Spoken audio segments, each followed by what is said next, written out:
نبی پاک علیہ السلام کا ظاہری وجود بھی سارا اس بات کی دلیل ہے کہ حضور اللہ کے رسول ہے۔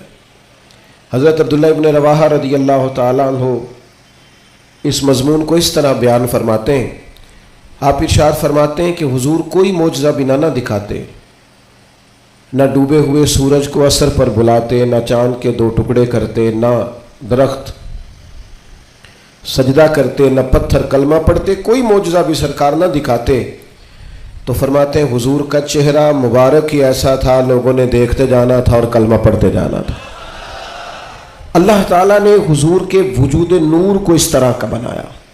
پھر حضور علیہ السلام کو کچھ خاصیات جو محبوب پاک علیہ السلام کے فضائل، شمائل اور خصائل کو بیان کرتی ہیں، وہ بدرجہ اتم اللہ تعالیٰ نے محبوب کو عطا فرمائی۔ مثلا ایک حضور کی شان یہ ہے کہ نبی پاک امی ہے۔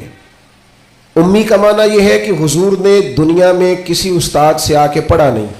حضور سید عالم علیہ السلام کسی مکتب میں نہیں گئے۔ آپ کبھی ان لوگوں سے ملاقات کریں جو دنیا میں جنہوں نے پڑھا لکھا نہیں، وہ بڑے سیانے بھی ہوں نا کبھی، اور بڑے معاملہ فہم بھی ہوں، تو پھر بھی اپنے جملوں اور اپنے لفظوں پر اس طرح کنٹرول نہیں کر پاتے جو ایک پڑھا لکھا آدمی کر سکتا ہے۔ نبی پاک علیہ السلام امی ہیں، سرکار نے دنیا کے کسی استاد سے نہیں پڑھا، لیکن یہ دلیل ہے نا میرے نبی کے سچا رسول ہونے کی کہ حضور نے علم و حکمت کے وہ موتی عطا فرمائے ہیں کہ دنیا حیران رہ گئی۔ یعلمہم الکتاب والحکمہ، اللہ فرماتا ہے یہ تمہیں کتاب بھی سکھائیں گے اور دانائی بھی سکھائیں گے۔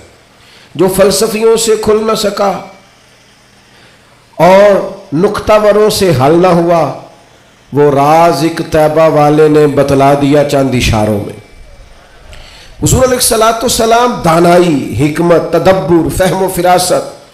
آپ سرکار کا کوئی ایک فرمان پڑھ لیں، حضور کی کوئی ایک حدیث پاک آپ لے لیں، اس کی معنویت میں اتریں، اس کی گہرائی اور گہرائی کو آپ دیکھیں، آپ حیران ہو جائیں گے۔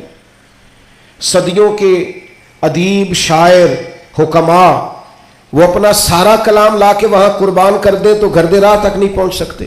جو تدبر اللہ تعالیٰ نے نبی پاک علیہ السلام کو عطا فرمایا، آپ غور کریں، حضور مدینہ طیبہ تشریف لائے۔ اب پیار کرنے والا ہر آدمی ہی قابل اکرام ہوتا ہے۔ محبتوں کا خراج ہمیشہ انسان کو قرضدار رکھتا ہے۔ میرے جیسے چھوٹے آدمی سے جب لوگ پیار کرتے ہیں تو اپنی گردن جھکی ہوئی بھی نظر آتی ہے کہ بوجھ زیادہ ہے، اس قابل نہیں ہے جتنی محبتوں کا سامنا ہے۔ تو اب سب محبت کرنے والوں کی دل جوئی کرنا، ان کے معیار پر پورا اترنا، ان کے معاملات کو دیکھنا، یہ آسان کام نہیں ہوتا۔ کسی درویش نے کہا تھا میں دوست تھوڑے بناتا ہوں، اس لیے کہ دوست زیادہ ہوں تو حقوق بھی زیادہ ہوتے ہیں، تو میں اتنی وسعت نہیں رکھتا کہ میں سب کے حق ادا کر سکوں۔ نبی پاک علیہ السلام مدینہ طیبہ تشریف لائے تو ہر آدمی کی خواہش ہے حضور میرے گھر آئے، حضور میرے گھر آئے، اور جو بھی وہاں عرض گزار ہے اور پیغام دے رہا ہے، سب کے سینے بھی کھلے ہوئے ہیں، دل بھی کھلے ہوئے ہیں، آنکھیں پلکیں فرش راہ کیے ہوئے، ہر آدمی منتظر ہے کہ محبوب میرے گھر میں ہے۔ بڑا امتحان ہے، کس طرح کر کے سب کی چاہتوں کا جواب دیا جائے۔ تو یہ ذرا دیکھیے، اس امی لاقبی محبوب کی حکمت اور دانائی۔ محبوب فرمانے لگے بھی میری جو اونٹنی ہے نا، یہ معمور من اللہ ہے، میں گویا خود نہیں فیصلہ کرتا میں نے کہاں جانا ہے، جہاں اونٹنی بیٹھ جائے گی میں مہمان بن جاؤں گا۔ انداز دیکھیے، نبی پاک علیہ السلام نے نا اونٹنی کی لگامیں اس کی گردن پر ڈال دی۔ اب وہ اونٹنی چلتی جا رہی ہے، تھوڑی آگے جا کے ایک جگہ پہ وہ بیٹھ گئی، لیکن اس کے بیٹھتے ہی حضور اترے نہیں، محبوب بیٹھے رہے۔ ابھی سرکار کی اونٹنی پوری طرح بیٹھی نہیں تھی، پھر اٹھ کے کھڑی ہو گئی، اور تھوڑا سا آگے چلنے کے بعد حضرت ابو ایوب انصاری کے دروازے کے سامنے بیٹھ گئی، اور وہ اس طرح بیٹھی کہ اس طرح جم کے بیٹھی کہ اس نے اپنی گردن بھی بچھا دی۔ جب اطمینان سے اونٹنی بیٹھ گئی، نبی کریم اترے، جناب ابو ایوب انصاری رضی اللہ تعالیٰ عنہ کے گھر میں جلوہ فراز ہوئے۔ یہ وہ دانائی تھی میرے کریم محبوب کی، وہ حکمت تھی کہ کسی محبت کرنے والے کو اعتراض کیا ہونا تھا، سب کا قربان ہونے کو دل کر رہا تھا۔ ہمارے ہاں تو 4 بچے ہوتے ہیں اور ہم کسی ایسی دانائی کا مظاہرہ نہیں کرتے کہ ان کے اندر برابری کر سکیں، ہم اس سمجھ بوجھ کا لحاظ ہی نہیں کرتے۔ ہمارے ایک استاد تھے تو وہ اکثر کہا کرتے تھے، جن کو پڑھانے کی ڈیوٹی لگاتے ان سے کہا کرتے تھے کسی طالب علم سے چڑ نہ جانا، اسکول کے، کالج کے، مدرسے کے کسی بچے سے چڑ نہ جانا، تم اگر کسی سے چڑ گئے تو اس کا مستقبل خراب ہو جائے گا، اس لیے کہ تم ذاتی اناد پال لو گے، بچہ بڑا لائق ہے لیکن تمہارا فرما بردار نہیں، تم چڑ گئے ہو، تم بات بات پہ ڈانٹتے ہو، بالآخر وہ ساری تباہی ہو گئی، بدگمان ہو گیا۔ نبی پاک علیہ الصلوۃ والسلام امی ہیں، لیکن یہ میرے محبوب کی نبوت کی اعلیٰ دلیل ہے کہ اللہ تعالیٰ نے محبوب کو حکمت، تدبر، دانائی، ہم دانا نہیں ہوتے، شعور نہیں رکھتے، فہم و فراست کا، وہ عارف رومی کہتے ہیں کہ ایک شخص بادشاہ تھا، اس نے خواب دیکھا، خواب میں دیکھا کہ اس کے سارے دانت ٹوٹ گئے۔ اس نے ایک معبر کو بلایا، تعبیر کرانے والے کو، اس سے کہا اس کی تعبیر کیا ہے؟ اس نے کہا جناب اس کی تعبیر یہ ہے کہ آپ کے سارے رشتہ دار آپ کی زندگی میں فوت ہو جائیں گے۔ اب وہ بادشاہ اتنا ناراض ہوا، اس نے تعبیر کرنے والا بھی قتل کروا دیا۔ اس نے کہا وہ بھی کوئی زندگی ہے جس میں نہ بھائی ہو، نہ بہن ہو، نہ بچے ہو، نہ بیوی ہو، نہ ماں ہو، نہ باپ ہو، مروا دیا۔ ایک اور آدمی تعبیر کرنے والا تھا پر وہ دانا بھی تھا، اس کو بلایا اور بلا کر بادشاہ نے کہا میں نے خواب دیکھا ہے، خواب میں میرے سارے دانت ٹوٹ گئے، تعبیر بتائیں۔ تو وہ کہنے لگا بادشاہ مبارک ہو، اس کی تعبیر یہ ہے کہ اللہ تعالیٰ خاندان میں سب سے لمبی عمر آپ کو عطا فرمائے گا۔ بادشاہ نے اسے انعام دیا، کہا تو جیتا رہ، کیا تو نے بات کی ہے، اب میری بات کو سمجھیے گا۔ تعبیر اس نے بھی وہی بتائی ہے جو پہلے والے نے بتائی، لیکن پہلے والے نے کہا تیرے سارے رشتہ دار تیری زندگی میں فوت ہو جائیں گے، اس نے اسے بھی مروا دیا۔ بات اس نے بھی وہی کی ہے، لیکن بات گرچہ بے سلیقہ ہو کلیم، پر بات کرنے کو سلیقہ چاہیے۔ آپ بے سلیقہ بات بھی کریں پر سلیقے سے تو کریں، کوئی لہجہ ہی نہیں، حکمت ہی نہیں، کوئی دانائی نہیں۔ دوسرے نے کہا اللہ تعالیٰ آپ کو سب سے لمبی عمر عطا کرے گا، تو بات پھر بھی وہی ہے کہ باقی سارے چلے جائیں گے اور آپ موجود ہوں گے، لیکن اس میں دانائی ہے نا، حکمت ہے نا۔ فتح مکہ کا موقع تھا، عجیب حالات درپیش ہوئے، اسلام کا جھنڈا حضرت سعد بن عبادہ رضی اللہ تعالیٰ عنہ کے پاس تھا، بڑے عظیم صحابی۔ بدر کے موقع پر جس آدمی نے اپنے جذبات سے ماحول گرما دیا وہ حضرت سعد بن عبادہ، ہمیشہ اگلی صفوں میں مجاہدوں کی رہنے والے، مال خرچ کرنے والے، نڈار آدمی، لیکن جھنڈا ان کے ہاتھ میں تھا۔ حالات کچھ اس طرح کے پیدا ہوئے کہ بعض لوگوں نے مطالبہ کیا ان سے جھنڈا لیا جائے، اور کوئی معقول وجہ نہیں تھی، لیکن بعض اوقات نا حالات ایسے بن جاتے ہیں۔ اب حضور علیہ السلام کی بارگاہ سے مطالبہ ہو رہا ہے کہ آپ جناب سعد بن عبادہ سے جھنڈا لے لیں۔ یہ نوجوانوں سے بالخصوص عرض کروں گا کہ علم بھی تبھی بندے کو فائدہ دیتا ہے جب اس کے ساتھ کچھ بندے کو شعور بھی ہو، ہنر بھی تبھی فائدہ دیتا ہے جب اس کے ساتھ کچھ نہ کچھ دانائی بھی ہو۔ شیخ سعدی فرمایا کرتے تھے ایک من علم ہونا تو سنبھالنے کے لیے 10 من عقل کی بھی ضرورت ہوتی ہے، ورنہ ضائع ہو جاتا ہے سارا۔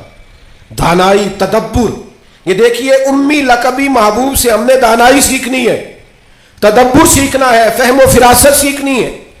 زندگی میں شعور کس کو کہتے ہیں یہ حضور ہمیں سکھائیں۔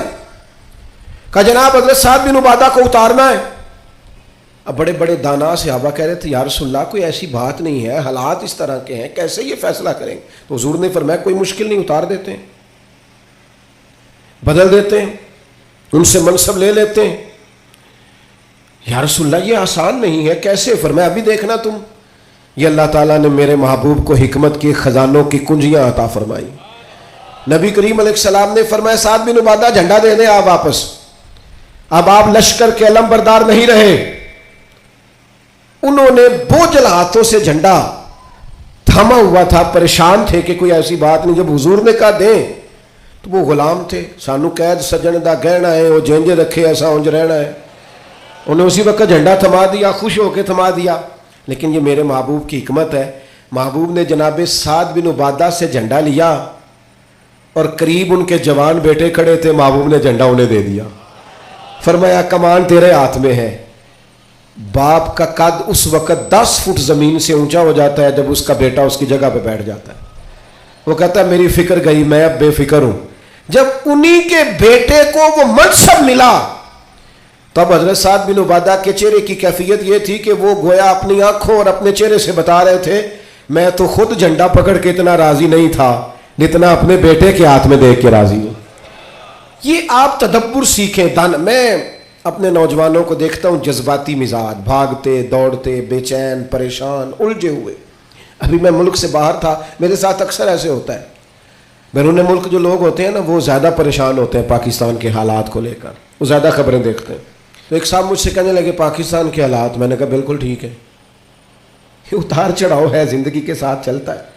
بے چینی نہیں, بے قراری نہیں, الجھاؤ نہیں, ہر وقت کا اضطراب نہیں. دانائی, تدبر, حکمت, معاملہ فہمی, یہ ہمیں ہمارے رسول پاک نے عطا فرمائی. آپ اپنی زندگی کو سلیقے سے گزاریں, قیمتی بنائیں. آپ اپنے وجود سے بڑا کام لے سکتے ہیں, لیکن کیا ہے, دانائی نہیں ہے. جذباتی مزاج اور جذباتی پن ہماری طبیعتوں کا حصہ ہے. جذباتی فیصلے, جذباتی باتیں. ہمارے دیہاتوں میں چودھری فیصلہ کس کے حق میں کرتے ہیں, جو پہلے آ جائے, وہ سچا ہے یا جھوٹا ہے, پہلے گیا ہے, بس انہیں مینوں پہلے آخیا تسی تے آئے ہی نہیں, اسی بات میں فیصلہ دے دیا. دانائی, تدبر, یہ رسول اللہ صلی اللہ علیہ وسلم نے ہمیں سکھایا. امی لقبی ہے حضور. اور دوسری بات, انسان کے پاس جو سب سے قیمتی چیز ہوتی ہے نا وہ اس کا کردار ہوتا ہے. آپ نے زندگی میں نقوش کیا چھوڑے, آپ جہاں رکے, جہاں بیٹھے, یہ ایسا تو نہیں زندگی میں کہ یہ 10 دوست پرانے, یہ 10 دوست آج کل کے ہیں اور ان کے درمیان بھی غیبتیں جاری ہیں, بس کام ختم ہونے کے قریب ہے, اور پھر اس کے بعد اور کوئی 4 دوست ہم تلاش کریں گے. اچھے نقوش نہیں چھوڑتے. کتنی خوشیوں سے رشتے طے پاتے ہیں, لیکن وہ تھوڑا وقت نہیں گزرتا تو ساری سوچیں, سارے نظریات گدلے اور میلے کچیلے ہونے لگ جاتے ہیں. وہ ساری محبتوں کو زنگ لگنے لگ جاتا ہے. عظمت کردار, بلندی, آپ کے افکار, آپ کا اچھا گمان, آپ کی سوچیں, آپ حیران ہوں گے. اللہ تعالیٰ نے نبی پاک کا وجود ہی معجزہ بنایا ہے, لیکن جب حضور کے اپنوں نے دلیل مانگی نا, اپنوں کو مطمئن کرنا بڑا مشکل کام ہوتا ہے. قریبیوں نے دلیل مانگی, قریش مکہ نے, کہ آپ نبی ہیں تو دلیل دیں. نبی پاک علیہ السلام نے اپنے اپنوں کو معجزہ نہیں دکھایا, بلکہ قرآن مجید فرماتا ہے کہ محبوب نے کہا فقد لبثت فیکم عمرا من قبلہ افلا تعقلون. میں کوئی باہر سے نہیں آیا, میں نے اپنی اس سے پہلے کی ساری عمر تمہارے درمیان گزاری ہے. 40 سال یہاں گزارے, اپنے ماں کی گود میں بھی, نانا کے کندھوں میں بھی, جناب خدیجہ کا دولہا بن کے بھی, بیٹیوں کا باپ بن کے بھی. میں نے سارا وقت تمہارے بیچ گزارا. افلا تعقلون, تمہیں عقل نہیں؟ گویا محبوب ان سے فرما رہے ہیں کہ میری جیسا سچا ہے تو لا کے دکھاؤ. باہر سے نہیں آیا, تمہارے درمیان رہا ہوں. یار یہ مشکل کام ہوتا ہے, چاروں جانب ماحول خراب اور بندہ پھر ٹھیک رہے. اکثر لوگ تو اپنے بچے کی غلطی نہیں نکالتے, کہتے دوستوں نے خراب کر دیا. اماں کہتی ہے منڈا میرا ٹھیک سی, دوستوں نے خراب کرتا ہے. میں نے کہا چلیں اچھی طرح سے سوچ لیں, ہو سکتا ہے دوست ٹھیک ہو, آپ کے بچے نے سارا ماحول گڑبڑ کر دیا ہو. یہ جان چھڑانا تو آسان ہے, لیکن سارے ماحول کے اندر کردار کی عظمت. جب نبی پاک علیہ السلام نے مختلف بادشاہوں کو خطوط لکھے نا اسلام قبول کر لو, تو کیسر روم کو بھی خط لکھا. کیسر سیانا آدمی تھا. سیانے لوگ جو ہوتے ہیں وہ زمینی حقائق دیکھتے ہیں, جذباتی فیصلے نہیں کرتے, وہ معاملہ فہم ہوتے ہیں. آج کل جس طرح میں اور آپ ہیں نا تصویروں کے اندر زندگی گزار رہے ہیں, لائکس, ویوز, کمنٹس, اسی پر زندہ ہے. لوگ ان پر وقت نہیں گزارتے تھے, اس سمجھدار لوگ. کیسر روم کے پاس میرے محبوب کا خط گیا, اس نے فوراً نہیں فیصلہ کیا, کہنے لگا کوئی, ورنہ بہت سارے ایسے بدبخت بھی تھے معاذ اللہ جنہوں نے حملے کی تیاری شروع کر دی. ہمیں خط لکھا ہے اسلام قبول کرو, ہم حملہ کریں گے. لیکن یہ سیانا آدمی تھا. اس نے لوگوں سے کہا یہاں اگر کوئی سردار آیا ہوا ہو نا, مکے کا تجارت کی غرض سے سردار آیا کرتے, کوئی سردار آیا ہوا ہو تو میری ملاقات کراؤ. جناب ابو سفیان ابھی مسلمان نہیں ہوئے تھے اور ہر جنگ میں